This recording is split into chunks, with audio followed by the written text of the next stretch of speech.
won't describe it all. A lot of illustrations on it. We've got a snake and a rainbow. I'm wearing green shoes, I've got brown hair, and I'm 26 years old.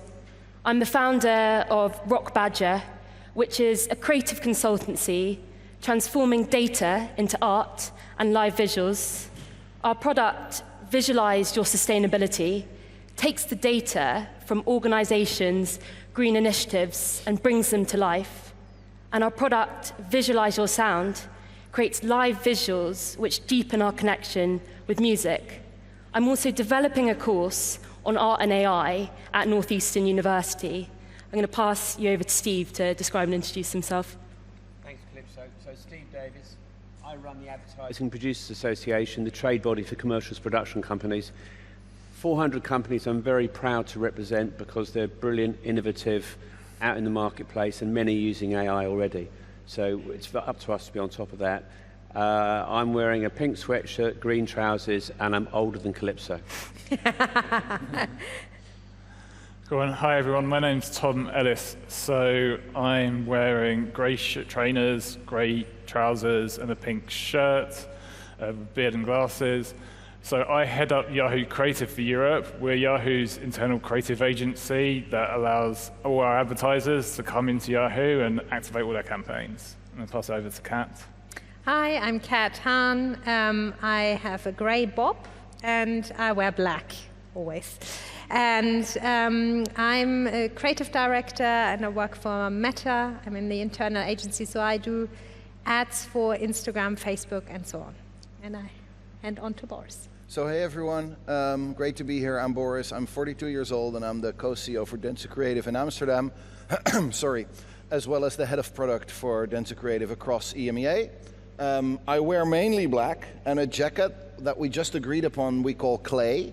And I only have my right hand, so I'm easily recognizable. Fantastic. So today we're going to be discussing AI and creativity.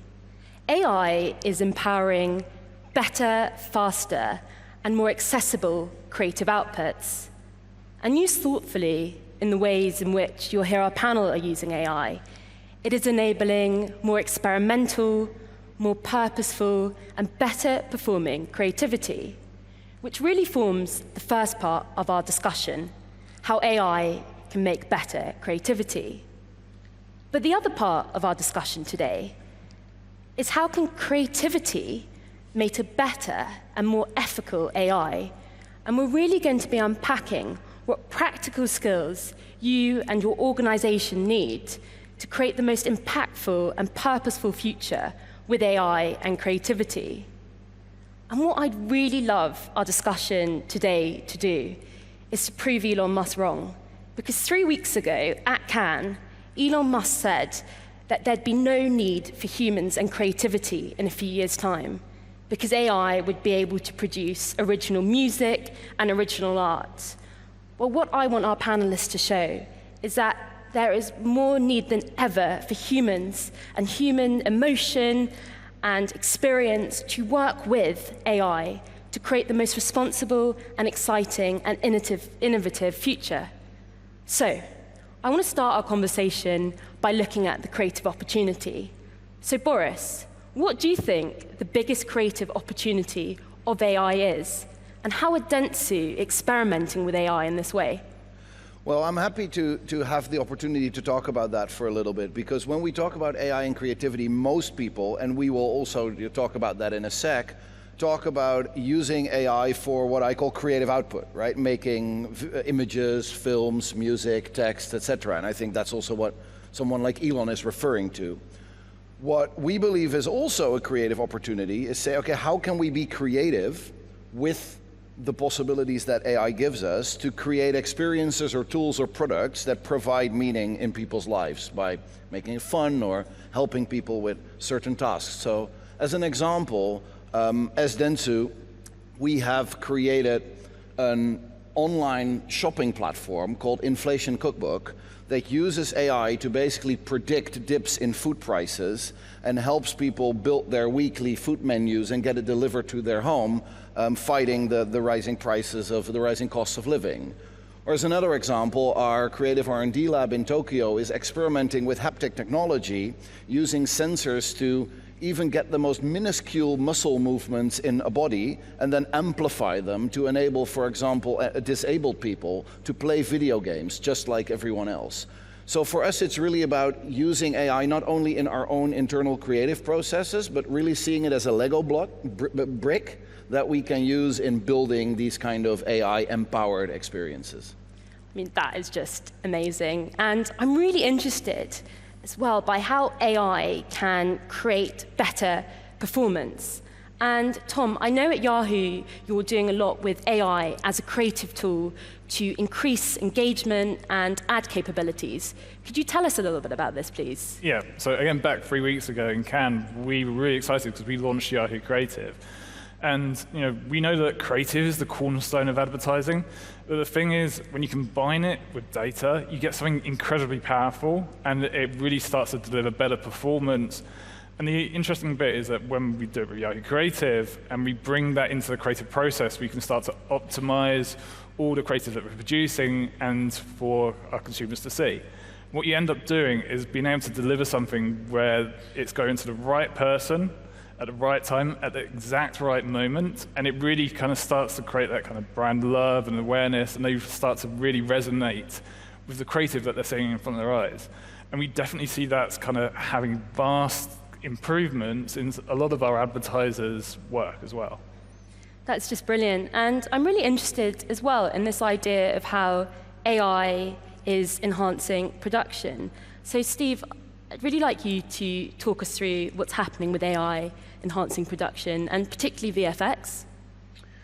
Yeah, I mean, I think production companies and post companies are really grabbing hold of the opportunities. Of course, we sometimes hear that we should be scared of AI because it may replace some functions, but I think everyone can see that even if that's true, there's just no point being worried about that. We've got to go out and grab the opportunities it provides. And in visual effects, that AI has been used for a very long time. A lot of what they're doing, they were just calling VFX, was in fact AI. And of course, some very simple things in their lives already, like predictive text to AI. So it's not some new monster, it's something that's been coming for a while, and we have to grab the opportunities from. And we're seeing it being used in productions significantly now by post companies to possibly work on things more quickly, develop more ideas, and to test in real time whether an idea is working and whether you need to adjust the creative output in respect of it. And I was just going to show one film which was made by one of the members, Nexus, a production company, are always at the head of sort of creative technology. And this is really not so much about using AI in the film, but a creative piece of AI for the client and the client's objectives. Can we run that, please? Purpose advertising. Purpose marketing. Purpose marketing.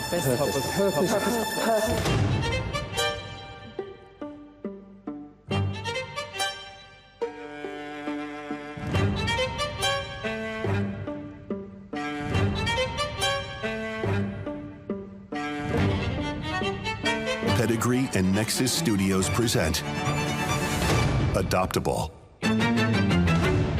Adoptable uses machine learning to transform a basic photo of a shelter dog into studio-quality photography.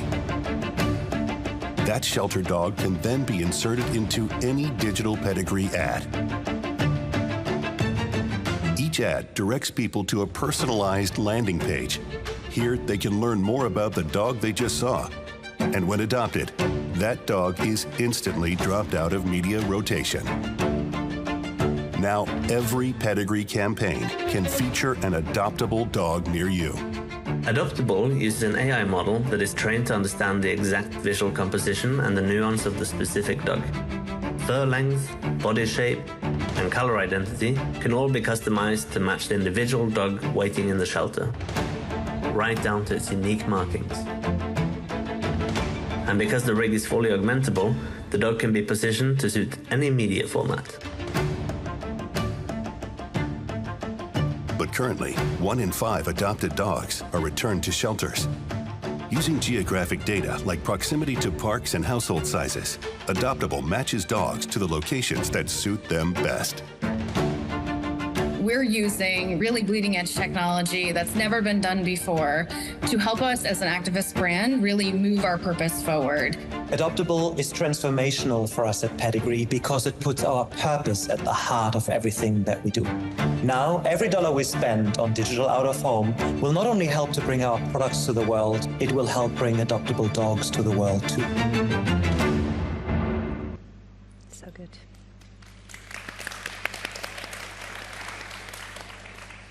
And it's just such a fantastic example of how AI and creative can come together to create the most purposeful outputs. And we've heard about how Dentsu are experimenting, how Yahoo are increasing results and creating better engagement, and just seen that brilliant example. But I'm really interested to know, how can we do that? How can our companies embrace that and create an environment that does it? So Kat, how important is exploring, learning, and experimenting when it comes to working with AI? And how are you in creating that environment at Meta? Yeah, I mean, Steve has already nodded to the fact that some creatives and the industry feels quite intimidated by AI and scared, can it take our jobs? ChatGPT writes copy in no time, and so on. And I'm actually going to quote a friend of mine, Nick Bavish, who's a creative AI technologist at Havas, and he said, I'm not an AI expert, I'm an AI explorer. And I think you should always, with any new technology, and that started at the Gutenberg Press, and currently we have AI, you should stay curious.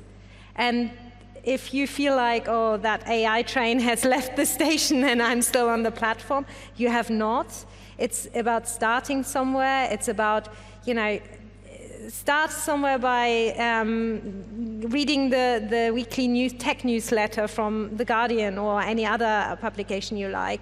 And start looking and understanding and start trying things. I think there's always, and try it more than once, because especially in this sector, the changes are so fast. It's crazy fast. It's like when you tried to, Mid-Journey a month ago, it'll feel differently now. So it's about continuously kind of giving it a go. Find the one person surrounding you that's really into it and kind of get them to show you some things, because sometimes it's hard to see. Like I found, in the beginning, Mid-Journey, I was like, what? I have to, this other platform, and then, and what do I even enter? And one colleague showed me, and then I was like, oh, and I was off, So it's about finding out and staying curious. I mean, there's a whole thing about staying cautious as well, I think, especially check with your company if you're allowed to put certain data into ChatGPT and stuff when you're doing it at work.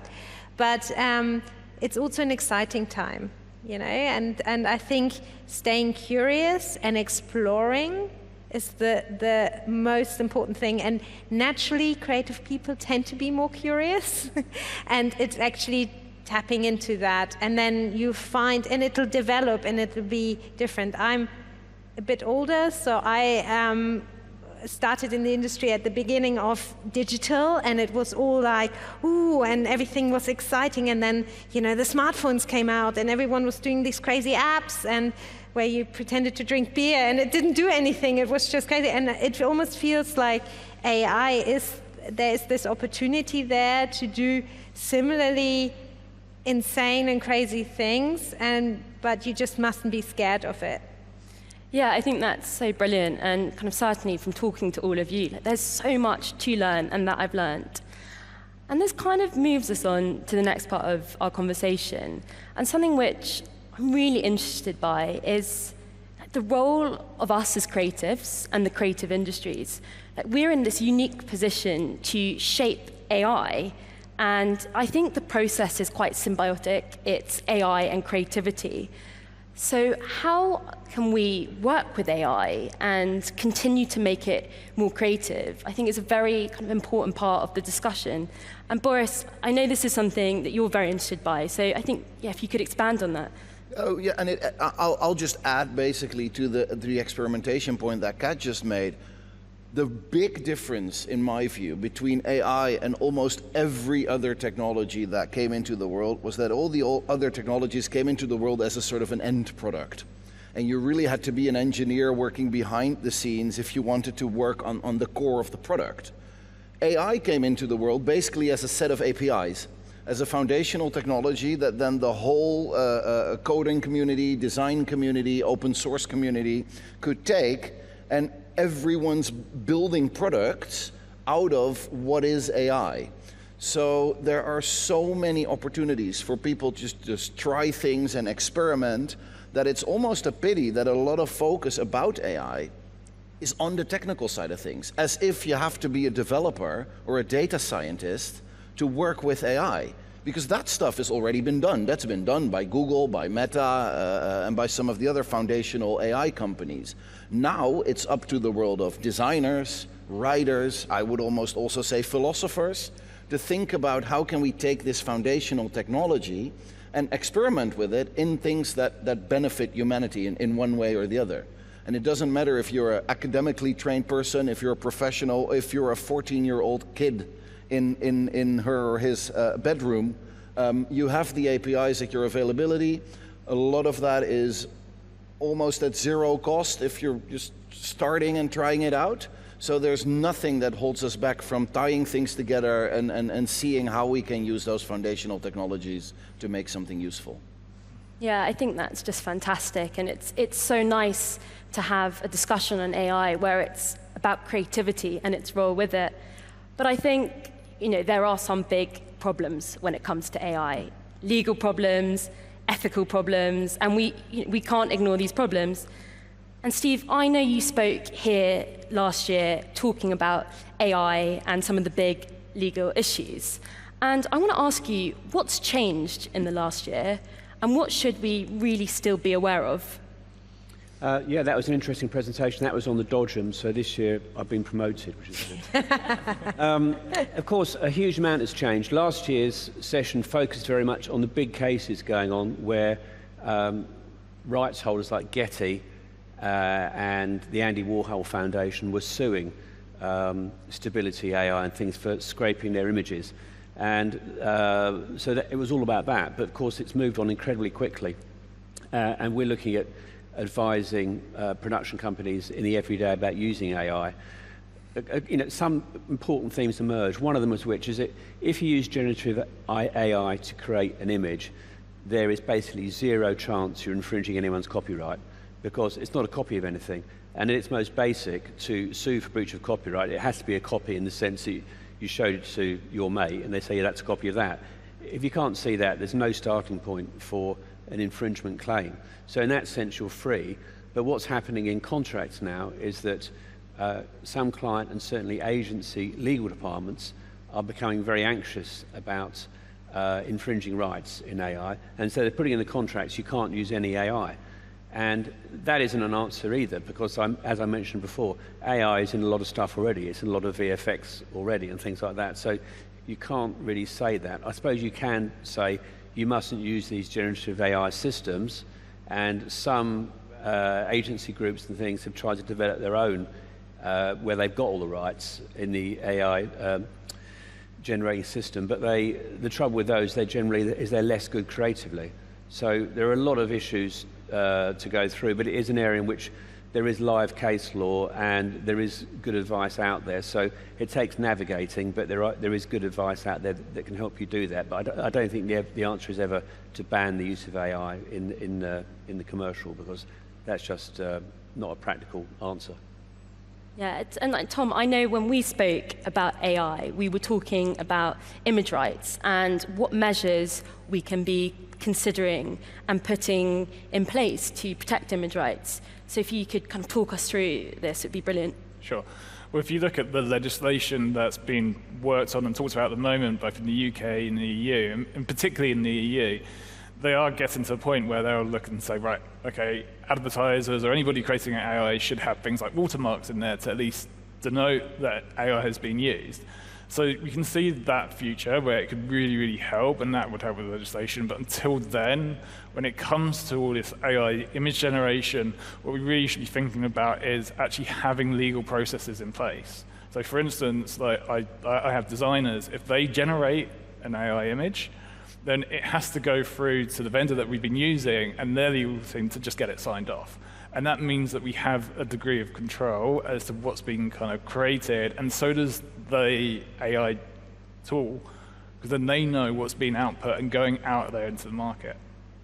Yeah, it's interesting. And I think a lot of new business models are starting to emerge in terms of image rights, but also creatives, whether they're musicians or artists, almost licensing their voice and their likeness. But the reason they've had to do this and kind of considering this point is the big ethical issues. And AI companies are increasingly infringing on the rights of creatives, whether that's actors or musicians or artists. And there are a lot of ethical considerations here, particularly as AI gets more and more realistic. So Kat, if you could talk us through kind of some of the big ethical considerations we should be aware of. Well, the Scarlett Johansson is the biggest example that a few weeks it came out that OpenAI had approached her and asked if she would be the voice of their latest AI evolution, and she had said no.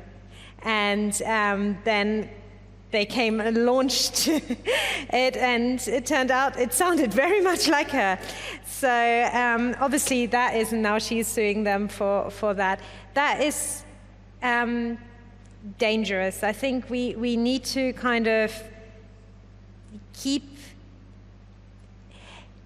the artists need to have the right to own something or have this IP, and that needs to be ring-fenced. And if there's going to be an AI who sounds like Scarlett Johansson or whichever, Matt Berry, which was, I think, the most popular voice artist at some point in advertising, and did every ad.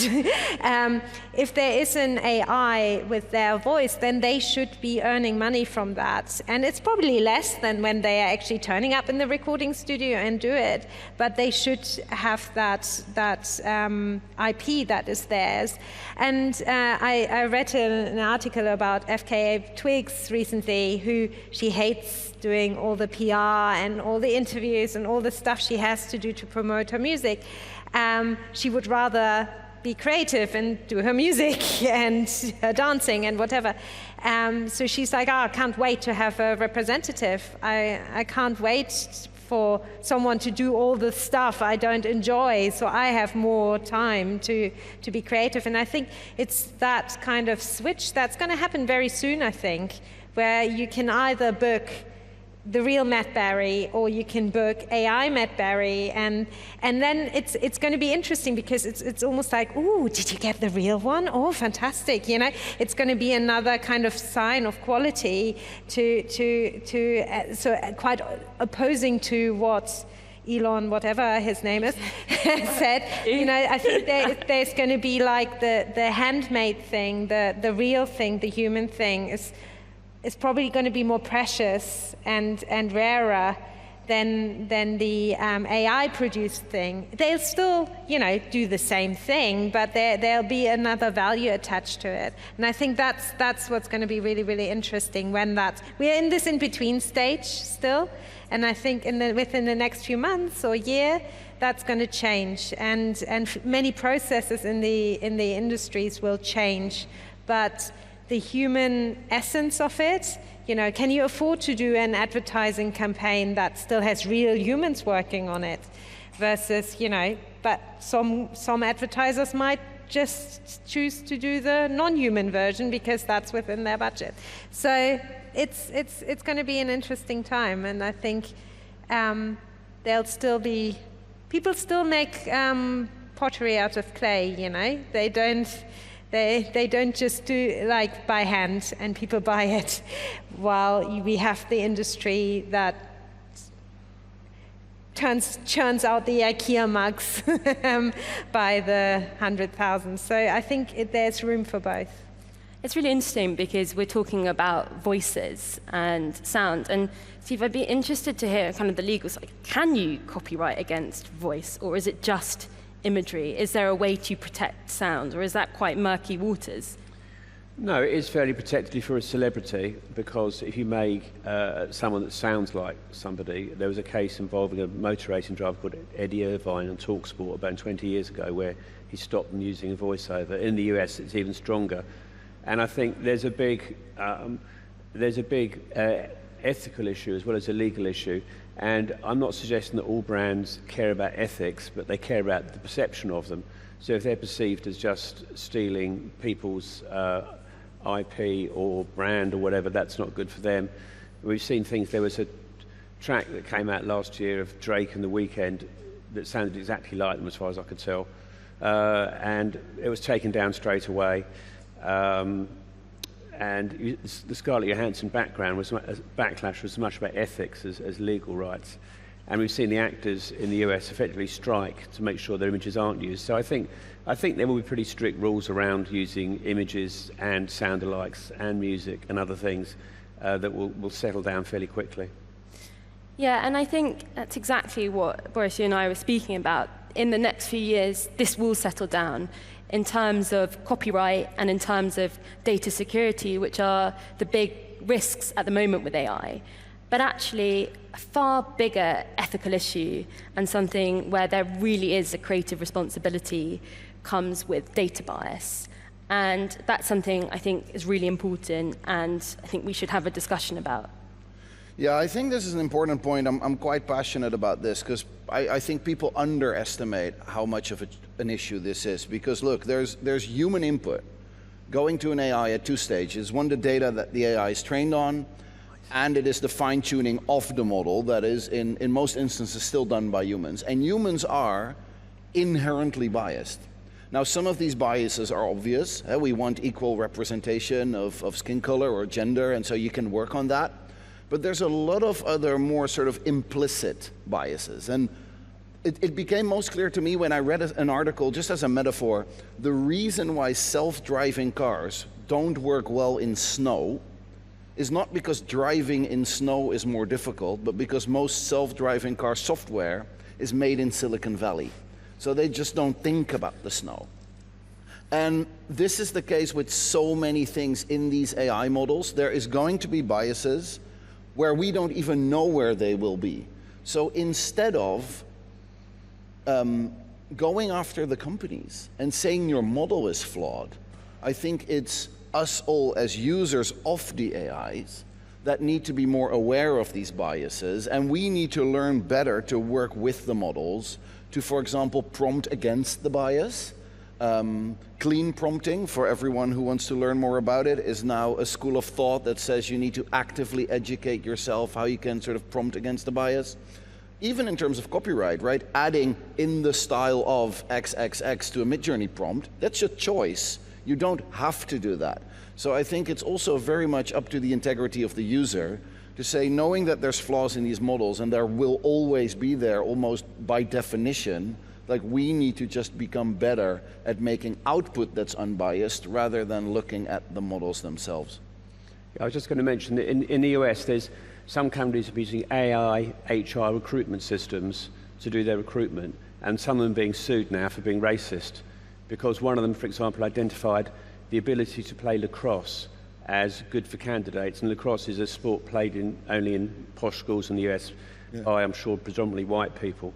So this has got these systems themselves into difficulties, which would be another challenge going ahead, right? Exactly. And this is why it's so important that we have to have everyone becoming interested in this and actively doing stuff. I've organized this with an AI, playing with it, exploring it, and because the more input it gets, the more it learns. If it only gets input from a very select group of people, it's only going to really learn that stuff, right? So I've noticed that myself. I've organized the speaking sessions at work, and most speakers we have are men and white, even though I try very hard to find people beyond that. It just seems like, that group of people leans more into this new technology. And I think that's why it's super important that we get lots of different people interested in it, lots of people to try it. You can't do anything wrong. just try it out, explore, and because everything you put in, it learns, and it'll change the output for the next person. So that's why it's so important to have that, like you say, everyone should be using it. Yeah, and I think, the sad reality of it is it's our own data. It's the classic example of the bot that went through the entire of Twitter, and the tweet it put out was just horrible and racist. And perhaps this is an opportunity to use diverse and prompters of all backgrounds and ethnicities to actually address the problems and the data that's on the internet. So I think perhaps on companies, it's how can you hire the right people to put these prompts in? And actually, perhaps the role of prompter is really exciting and I think unlocks real value. And I think this really leads us nicely to this idea of the practical advice and going through what tips organizations can give to creatives to inspire this correct and inclusive future with AI. And I'm really interested with the founder of DreamWorks and the CEO, Jeffrey Katzenberg, who discussing the impact of AI on the animation industry, said at the moment it takes about 500 animators, $150 to $200 million budgets, and about 5 years to create a film. But he said with AI, in a few years' time, in terms of employees, costs, and time frame, it will all be reduced by 90%. That means just 50 animators will be needed to make a film. So I want to ask all of you, how do we be that 10% in the creative industries? What skills do we need, and particularly that next generation of creatives, to have that? So Steve, could we start with you? Well, I suppose you don't need to be in the 10% because the other answer is that they might make 10 times more films. Yes. That's what I was going to say. Right? It's you get create more. We don't know that, but I think whenever technology comes around, we had this thing like 2005 or stuff, well, I can't remember what was coming around then, it was like adapt or die, and then we had the metaverse, which everyone mentioned all of 2002 and then never again, or 22, sorry. So, and I think the idea you're always given in the trade press and the media is that there's a new lot of people out there who know a lot more than you do about this new thing, and the answer is there isn't. We're all learning together. So as long as we learn and we do practical things, I think that's fine. In fact, one of the AI sessions we've done with members, and by far the most popular one, wasn't a speculative one. We just asked 10 companies to do 5 minutes each on a Zoom session about how they're using AI now. And that's the sort of thing I think we learn from.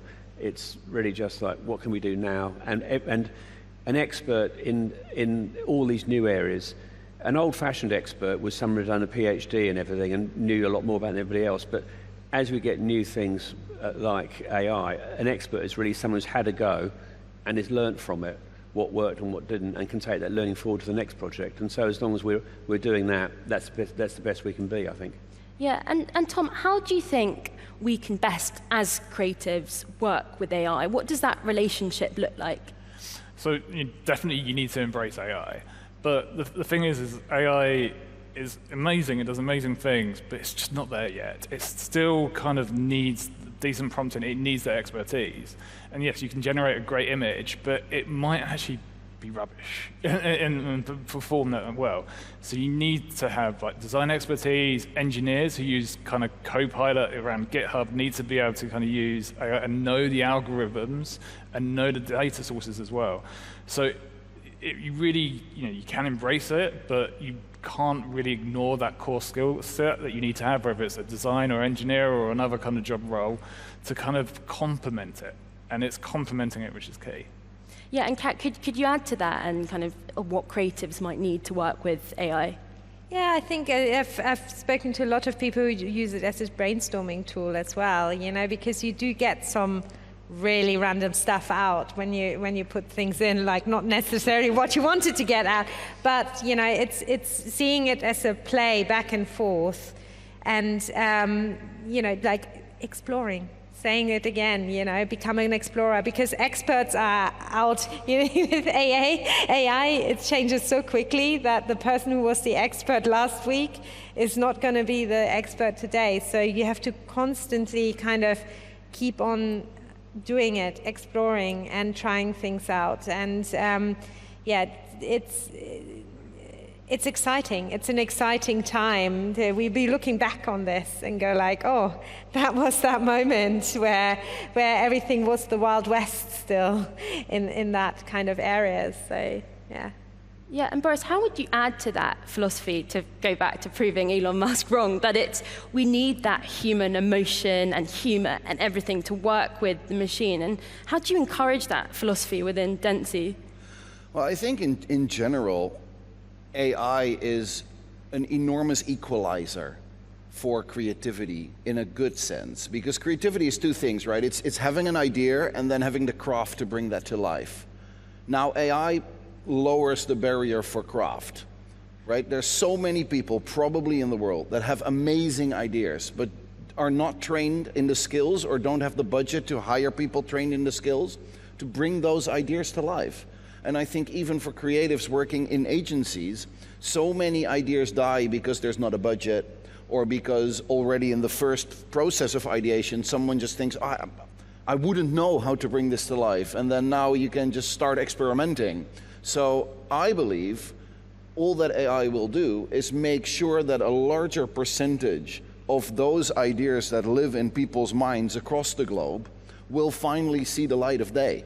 And that will probably increase competition of ideas, and that will probably lead to better ideas. The only thing you could potentially be worried about is the craft side of things. But again, I think we've heard enough arguments also why in the craft space, AI will unlock new opportunities. Sure, some people will get left behind, but that has been the same when the photo camera was invented and painters had to suddenly sort of switch, or when the iPhone became the photo camera of choice.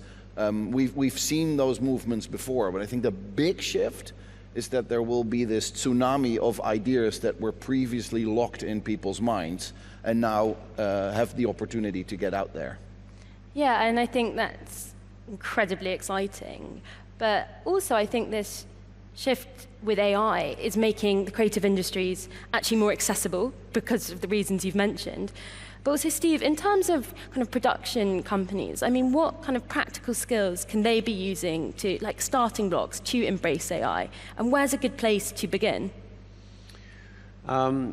Yeah, I was going to say something about the last question first, which I think the role of the creative or whoever is the interpreter of the AI is still critical, because when a client goes to an agency and says it wants this type of advertising, or when a client goes to a lawyer, or when anyone goes, they kind of don't know what they want really. It's a sort of vague blancmange in their head basically, and your role is to draw it out as an expert. And you, on the basis of your experience, what you know of them, what you know of their brand, before it then moves to the process of actually creating something. And that I think that human interpreter role is going to be critical.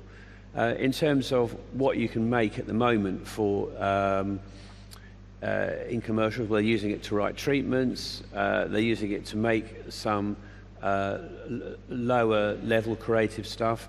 They're using it to for visualizers to help make the treatment. So it's those sort of areas. But I think, yeah, what it doesn't do is invent. It can do the grunt work at the moment, which is good, and that's what we see in animation.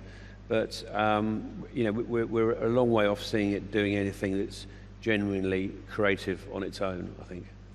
Yeah, absolutely. And I think because of that, and because of the public perception of it is kind of these generated images, like industry. And Tom, I know, kind of reading an article from Yahoo, there was a poll and it was 70% of ad professionals have really positive sentiment towards AI, where something like 33% of consumers do. And it's, how do we go about building more trust from consumers in AI? Funny enough, in that same study, what we found is that about 85% of advertisers really wanted to kind of actually show users that they were generating AI images. So they were willing to go in and say, okay, yes, we are using AI, and this is how we're doing it.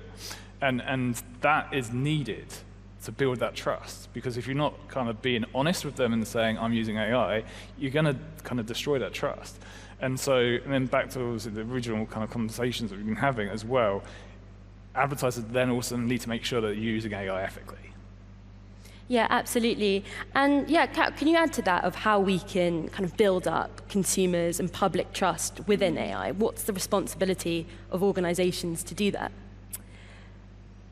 I was just thinking, actually, when you were talking of this, I saw these ads in Hamburg where I live, and they had actually labeled the adverts. They were showing young people, and it was for young people's news site.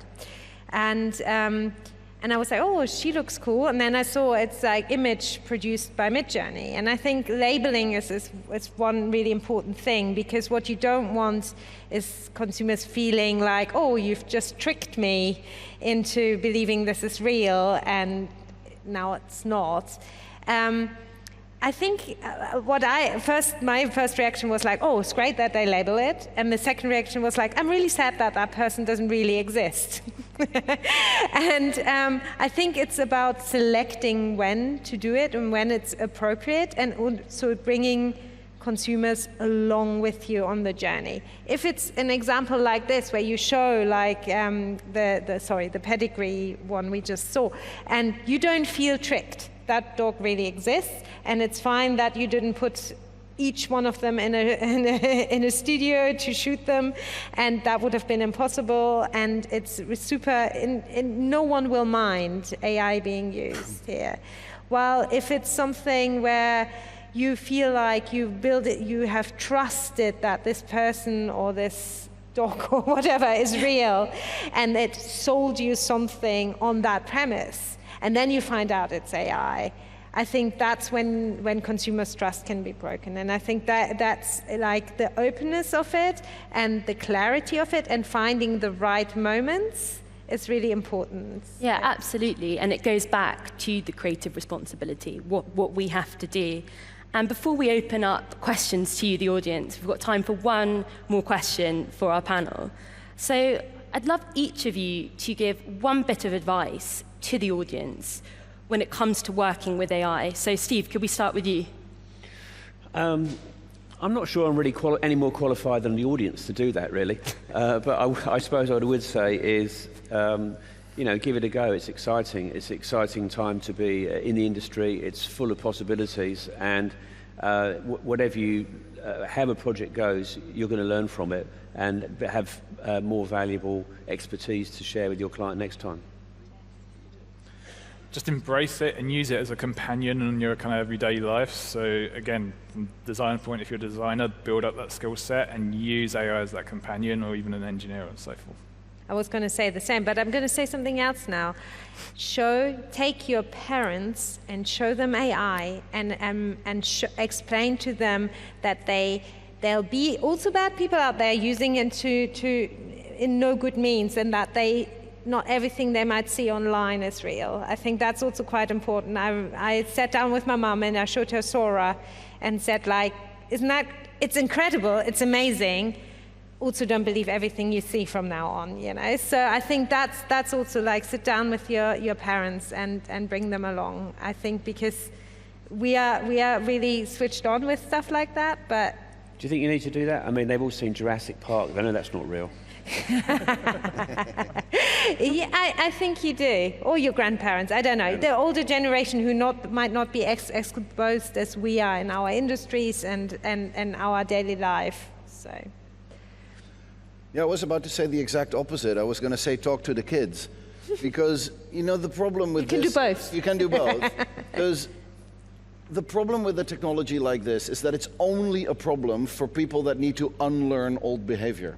There's a whole new generation of kids, and many of them are walking around here today, that will just grow up in a world for whom this is the default. And they will find ways of working with this that probably we can't even think of, because we're still already relating it too much to the world as we know it.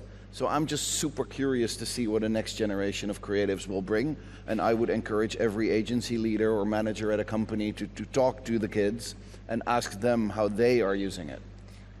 Brilliant. Well, I'd love to open this up to the audience now. I think there are mics coming around, so if you put your hand up, say your name and who your question's for. We don't bite. Hello, I'm Bethan, and I work with young people at Tramshed, which was formerly Glipt, so it's theatre. And I've been using AI in my work, obviously fundraising, and also trying to be more efficient in my admin as well.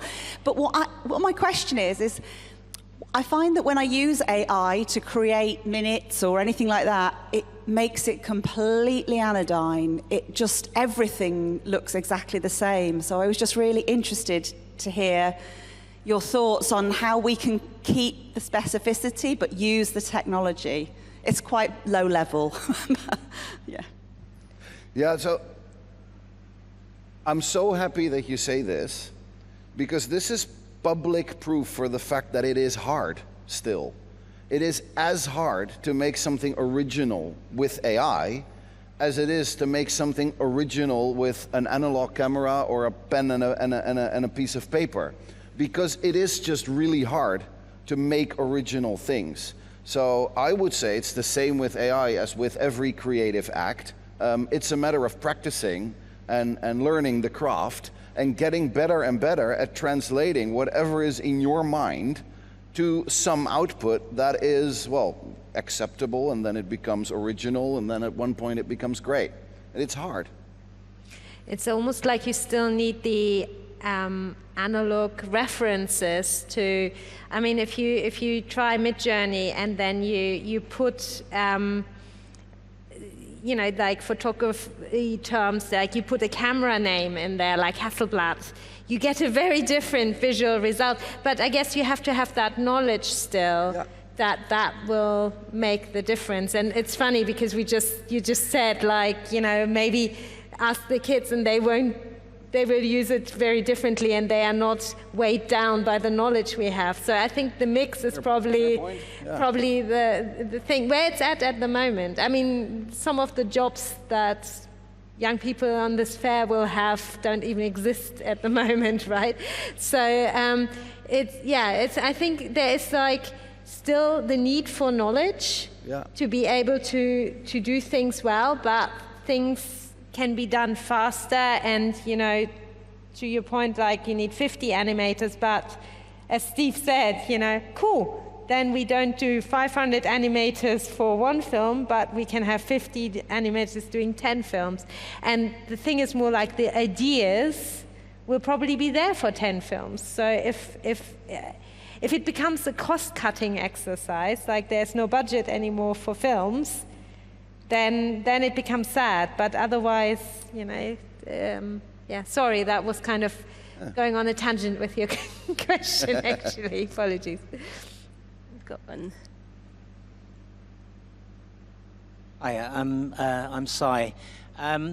We've already seen massively negative effects from things like social media on everything from mental health to learning to attention to wellness to all of these things, and relatively young. Same with smartphones and attention, those kind of things. AI allows anybody, anywhere, to kind of alter the perceptions of reality, to really change what we perceive to be the truth. And so do you really feel that we're able to control this, that by some kind of legislation or by making purpose-led projects that we're able to really do this? Because if you have bad intentions with AI, you can implement those incredibly simply from anywhere in the world. So it just seems a little bit naive to me to think that this is something that we can just all have good intentions and control. It wasn't really a question, but I just wonder whether you might like to comment on that. Well, I think controlling it would be extremely difficult, and I think one of the reasons why some of these generative AI models haven't been released to the public yet is because they are still working out how to stop people creating bad things out of them. And if you look at what's happened with legislation generally regarding tech companies and things, it's a fast-moving industry where legislators and their government lawyers are always behind. So it won't happen perfectly in this world either. So I don't think anyone could say AI will only be used for good. I think there will be people who will use it for bad things too, and there'll be governments who will be catching up with the legislation with that. But we've already seen, as we discussed before, some control over it in terms of using people's images and voice and things like that. But there will be bad things happening with it too, I'm sure. And maybe to add one thing to that, and this is probably a bit of a contrarian or a controversial opinion. The one thing that will not happen, I believe, is mass personalization at scale. The whole idea that we'll be all watching series and all deciding our own endings, to me is just fundamentally too much against the fact that we're deeply social animals as a species.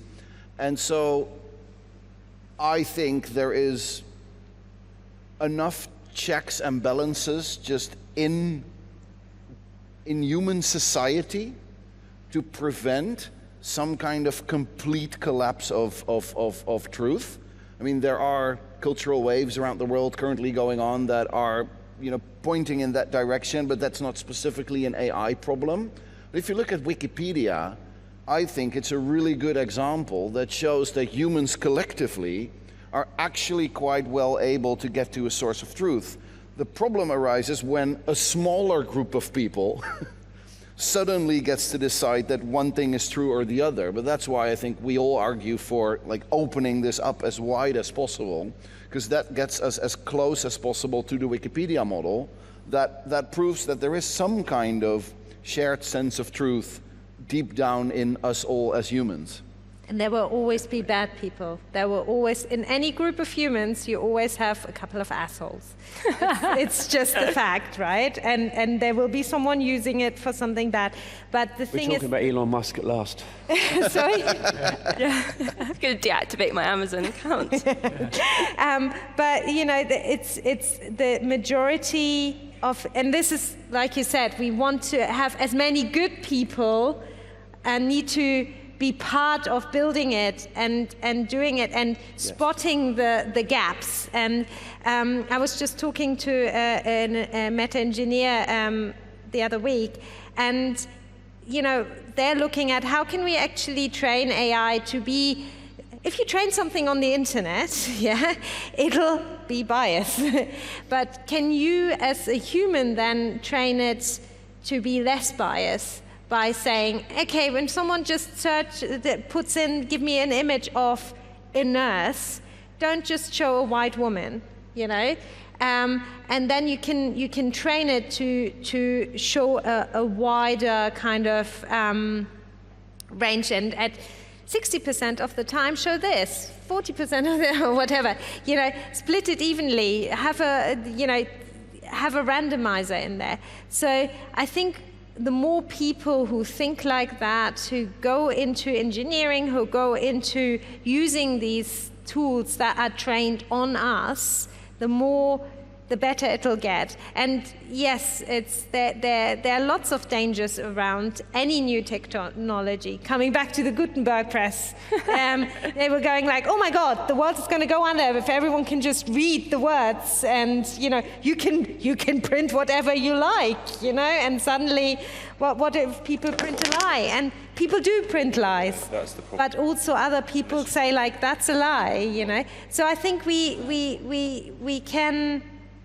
It's different, but humanity has gone through these stages before, and I think we are pretty alert to it. We are already questioning things now, which is good, because that pushes politics also to not wait 5 years with legislation and protective measurements. So, yeah. Absolutely. And really sadly, we're going to have to wrap up. But I so hope this conversation and our incredible panelists have really inspired you to think about creativity and AI, and really looking to creativity to create impact with AI.